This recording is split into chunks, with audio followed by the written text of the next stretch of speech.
새해를 맞아 한 해를 정리하고 새로운 각오를 다지는 분들 많으실 겁니다. 한 해를 정리하는 일 중 가장 큰 부분을 차지하는 것이 바로 세금 신고와 납부인데요. 이는 개인 또는 법인에 따라 그 시기와 방법이 달라 자칫하면 불이익을 당할 수도 있습니다. 올해의 첫 정보 데이트 시간에는 세금 신고 및 납부에 관한 정확한 정보를 알아보도록 하겠습니다. 현재 많은 분들이 새해가 밝아오면서 세금 관련 업무들을 하고 계실 겁니다. 그중 대부분이 세금 환급에 대한 준비들을 하고 계실 텐데요. 세금 환급을 위해서는 세금 신고 및 납부가 반드시 뒤따라야 합니다. 오늘 이 시간에는 전문가를 만나 세금 보고 대상과 그 납부 시기에 관련된 정확한 정보를 알아보도록 하겠습니다. 네, 안녕하세요. 저는 주택은 회계사입니다.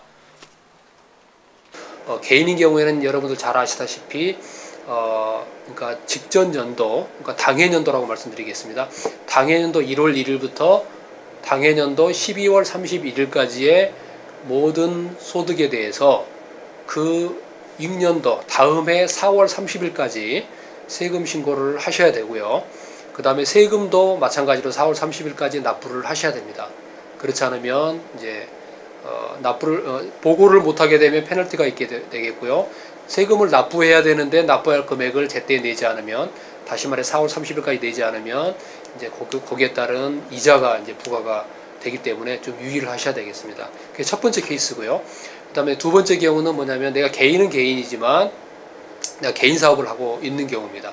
아까 말씀드린 것처럼 법인이 아닌 비법인으로서 개인 사업을 하는 경우, 그런 경우에는 세금 보고는 6월 15일까지로 약 한 달 반 정도, 4월 30일보다 한 달 반 정도 더 시간을 더 많이 할애해 드립니다. 그래서 6월 15일까지 세금 보고를 하실 수가 있고요.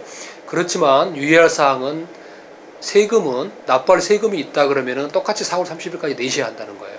그래서 대부분의 경우 이런 경우를 놓치는 경우가 많은데, 세금 보고는 6월 15일까지 조금 늦게 하셔도 되지만 혹시나 세금을 낼 것이 있다라고 생각하시는 분들은 사실은 4월 30일이 데드라인이라고 생각하셔서 준비하시고 그냥 세금 보고도 그때 하시고 세금도 그때까지 내시는 게 가장 안전하다, 이렇게 이해를 하시면 되겠습니다.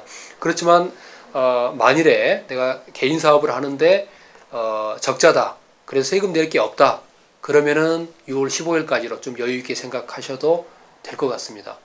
그런데 만일에 내가 흑자인 경우에도 부득이 여러 가지 상황으로 늦어져서 6월 15일까지 세금 보고를 해야 되겠다 생각하시는 분들이 계시다면 그 가정산을 해서라도 세금은 미리 좀 4월 30일까지 내시는 게 가장 안전합니다. 그래야 페널티와 그 다음에 이자를 회피할 수 있는 방법입니다. 그 다음에 마지막으로는 이제 법인이 있습니다. 그래, 법인인 경우에는 개인처럼 보고 대상 기간이 1월 1일부터 12월 31일이 아니고 그 법인마다 그 회계 결산 연도가 틀립니다. 피스컬 이어 엔드라고 영어로는 하고요. 그 결산 연도가 6월인 사람도 있고 뭐 3월인 사람도 있고 12월인 사람도 있고 9월인 사람도 있고 여러 가지 경우가 있겠는데, 결산 연도로부터 6개월까지 6개월 이내에 보고를 하면 됩니다. 세금 보고는. 그러나 여기서도 한 가지 주의할 게 있습니다. 만약에 그 법인이 이익이 나서 세금을 내야 되는 경우가 있다 그러면은 그 세금은 결산일로부터 3개월 이내 세금을 내셔야 됩니다. 그러니까 이런 경우도 안전하게 가기 위해서는 세금 낼 것이 있고 세금 보고를 해야 되겠다 그러면은 결산일로부터 3개월 이내에 세금도 납부하시고 세금 보고도 하시는 것이 가장 안전하다고 할 수가 있겠습니다.